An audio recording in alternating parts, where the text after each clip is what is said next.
Olá, pessoal! Eu espero que tudo esteja bem com vocês. E nesta noite nós teremos uma convidada muito especial. Ela possui graduação em Propaganda e Marketing pela Universidade Paulista, graduação em Letras, Português e Inglês, pela Uniceb Interativo e mestrado em Imagem e Som pela Universidade Federal de São Carlos. Tem experiência na área de linguística, com ênfase em design de interação, e tem realizado estudos principalmente nos seguintes temas: yaoi, mangás, histórias em quadrinhos e homossexualidade.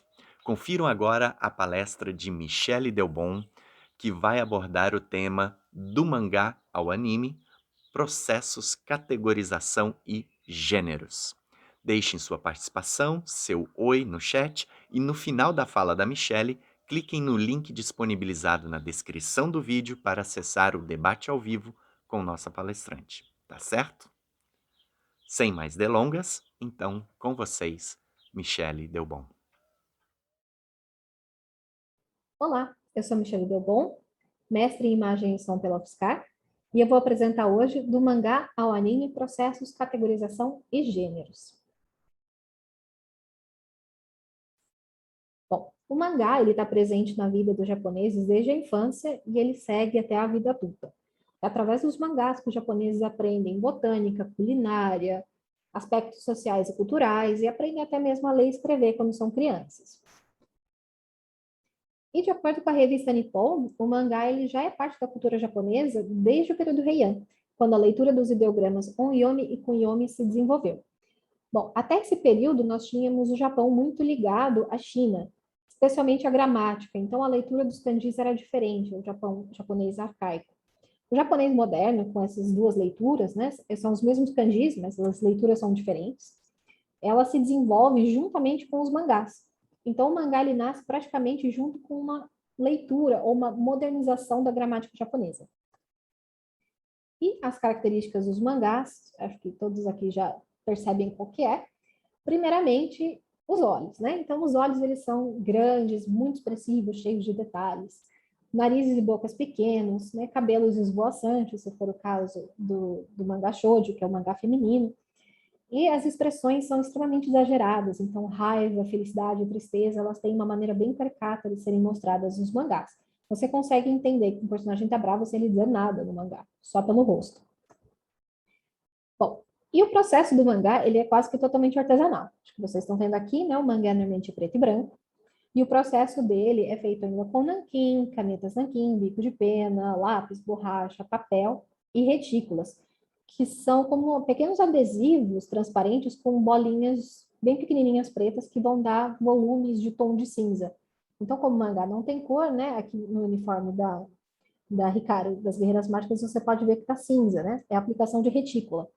Essa aplicação de retícula ela é totalmente artesanal e os mangakás, né, os autores de mangás, eles normalmente trabalham sozinhos, eles desenvolvem o roteiro, eles desenvolvem os personagens, eles ilustram e arte finalizam. Conforme o mangá vai ficando mais popular, é comum que eles contratem assistentes, mas ainda assim é um processo praticamente completamente artesanal. Existe sim o digital, mas ainda é a minoria que usa e é mais para plataformas de webtoon. Então, no Japão ainda, como o mangá é um produto de circulação interna, ele ainda é quase que completamente artesanal. Bom, além disso, né, quando o mangá ele está sendo desenvolvido, o autor ele envia um esboço para a editora, e se a editora tiver interesse em publicar esse mangá, ela vai designar um editor para esse mangaka. Esse editor, ele ajuda o mangaka a tomar decisões, e ele também vai tomar conta desse mangaka durante todo o período de publicação. Então, eles sentam juntos, discutem o roteiro, o que é mais interessante para publicar, o que a editora está esperando, né? Então, nessas horas, algumas decisões de roteiro são tomadas.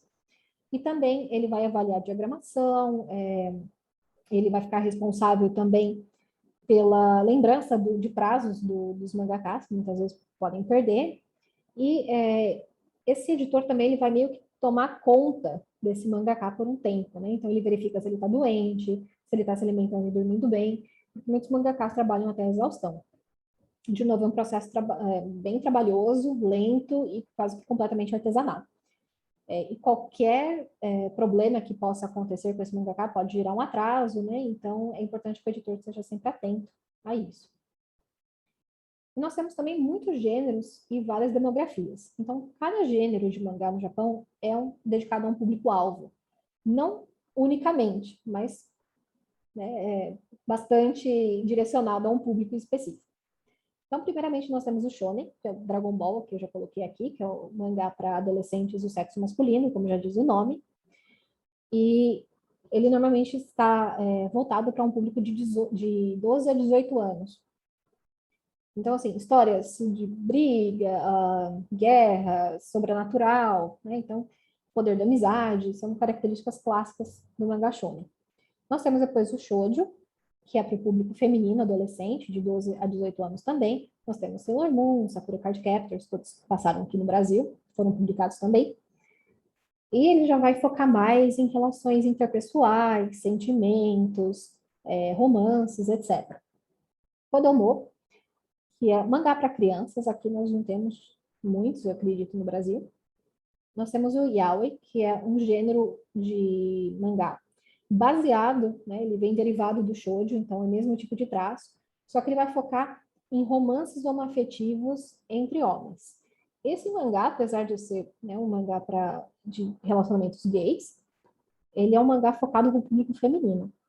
Da mesma forma, nós temos o Yuri, também derivado do gênero shoujo, e é a mesma coisa do yaoi, só que com mulheres, né? Então, um mangá homossexual feminino e também é para o público feminino. Aí nós temos o Bará. O mangá ele já não é tão erótico quanto o yaoi e Yuri, ele já é mais pornográfico. Os homens são retratados de maneira diferente, né? Enquanto no yaoi os homens eles são inspirados no mangá shoujo, então tem os traços delicados, a aparência mais andrógena, mais delicada. No Bará são aqueles homens do estilo bear, então são homens peludos, musculosos e gays, mas o Bará ele é um gênero voltado para o público gay masculino. O eti, que é um mangá que significa pervertido e é um mangá erótico para o público masculino, e o hentai é um mangá pornográfico para o público masculino. No Brasil nós temos alguns etis publicados, hentai eu não tenho certeza. Gekiga são mangás de traço, normalmente são mangás históricos, eles têm traços mais realistas. Então, por exemplo, aqui no Brasil foi publicado o Vagabond, e ele tem traços assim não tão caricatos de mangá, é um traço mais realista, embora ainda, né, um traço de mangá, mas não tão caricato. Seinen e Josei são para homens e mulheres, respectivamente, adultos. Então, Seinen para adultos homens, Josei para adultos mulheres, que são parecidos também com o Shonen e o Shoujo, só que são tramas mais adultas, então relacionamentos mais maduros, né? Não tem tantas magical girls, não tem tantas batalhas, normalmente eles são gêneros mais sociais. Então, slice of life, vida escolar, né? Final da vida escolar, pelo menos, né, para o público adulto, e Kyodai Roboto, que é o gênero de robôs de combate, normalmente robôs gigantes de batalha. Bom, inicialmente, os mangás eles são publicados em coletâneas, como a Shonen Jump. Então, você vai ter um mangá bem grosso, com várias histórias. Então, são vários capítulos de histórias do mesmo gênero. Né? Então, por exemplo, na Shonen Jump você encontra mangás do gênero shonen. E essas revistas, elas podem ser semanais, quinzenais, mensais e bimestrais, e elas possuem baixo custo e o material de impressão não é de qualidade. É um material meio papel jornal. E ele é um mangá para ser descartado, ele é para ser lido e descartado, assim como um jornal. Quando o mangá recebe maior destaque, juntamente com os capítulos são lançados volumes tankobon, ou volumes contendo unicamente a história do autor. Então, sim, são coletâneas, né? Então, aqui no Brasil, são publicados tankobons. Nós não publicamos coletâneas com a Shonen Jump.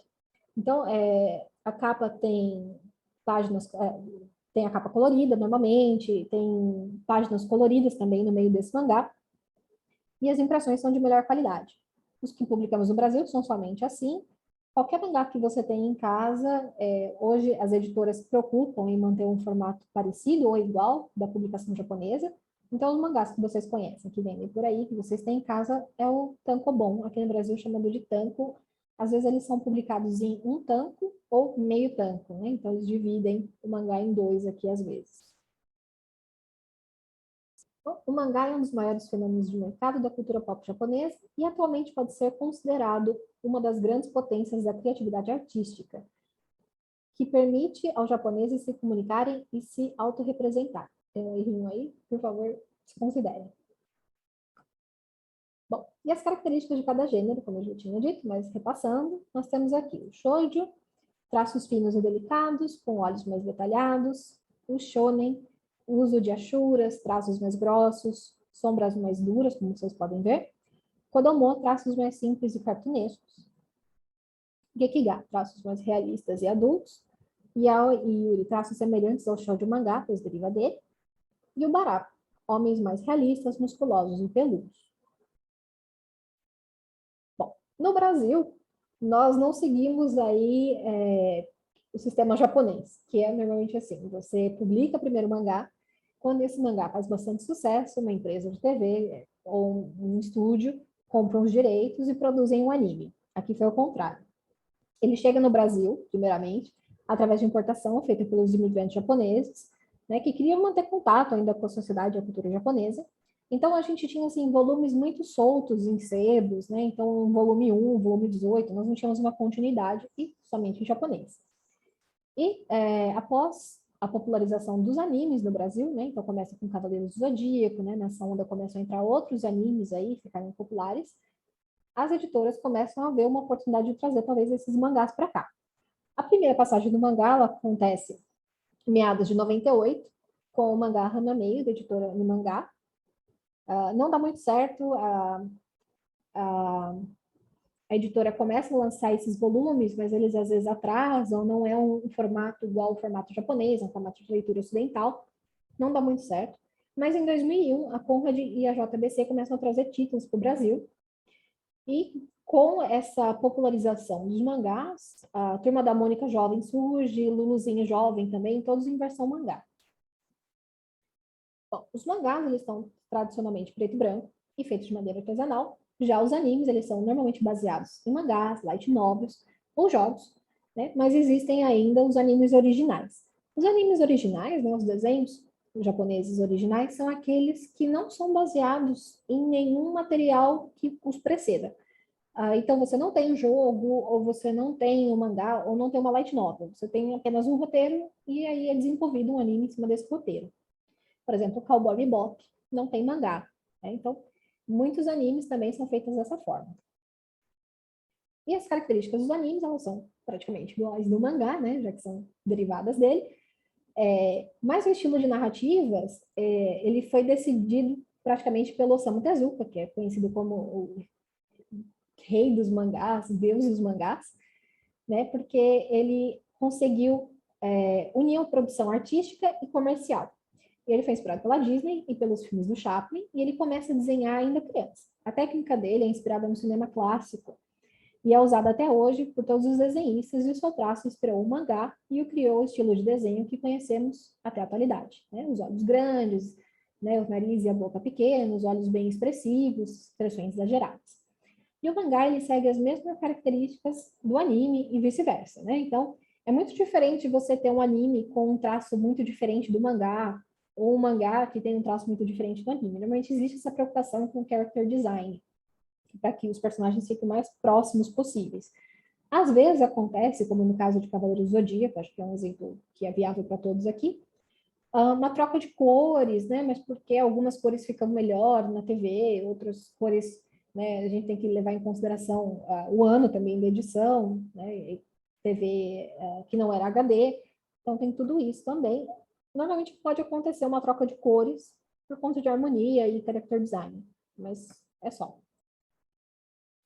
Bom, como que o mangá vira anime? Então, normalmente uma série de animação se origina de uma série de quadrinhos previamente publicada e que, atingindo grande sucesso, atrai a atenção dos estúdios de animação que desejam transformar os quadrinhos em uma série animada. Embora não seja a maioria, né, existem ainda os estúdios que adaptam animações a partir de jogos, como Pokémon, light novels, como Free, ou mesmo livros clássicos. Então, os animes, eles são produzidos de várias maneiras. Algumas são feitas por emissoras de televisão, que arcam com todas as as despesas da produção, como acontece nas animações mais populares ou animações de estação, né? Então, toda estação são lançados animes de inverno, animes de outono, animes de verão. Então, normalmente eles são feitos comumente com conjunto de companhias que formam um comitê de produção. Essencialmente, produtores diferentes, de diferentes companhias, se reúnem e discutem sobre projetos que desejam realizar. Define-se as informações básicas da série, quem irá dirigi-la, quão longo será e quais serão os estúdios que irão animá-la.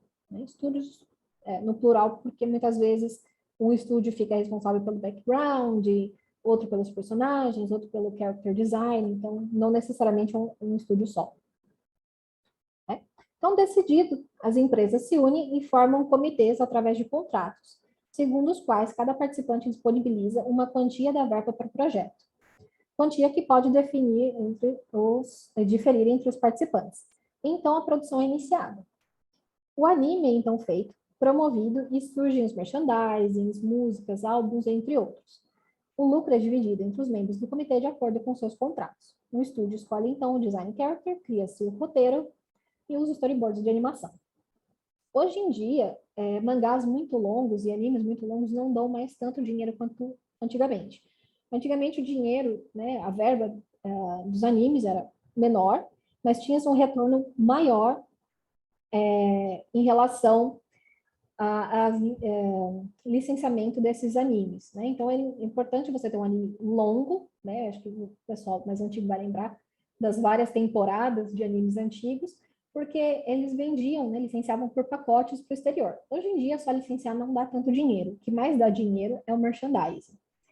Então, como o custo de animação ficou muito mais alto, é, né, mais viável hoje em dia fazer um anime mais curto, com menos temporadas, menos episódios, e vender vários produtos, né? Então, você não está vendendo só mais uma animação, você está vendendo drama CDs, você está vendendo músicas, álbuns, figures, enfim, todo tipo de merchandising. Abrem-se cafés no Japão, né?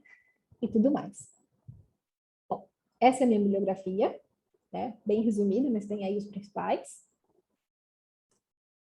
E minhas informações de contato.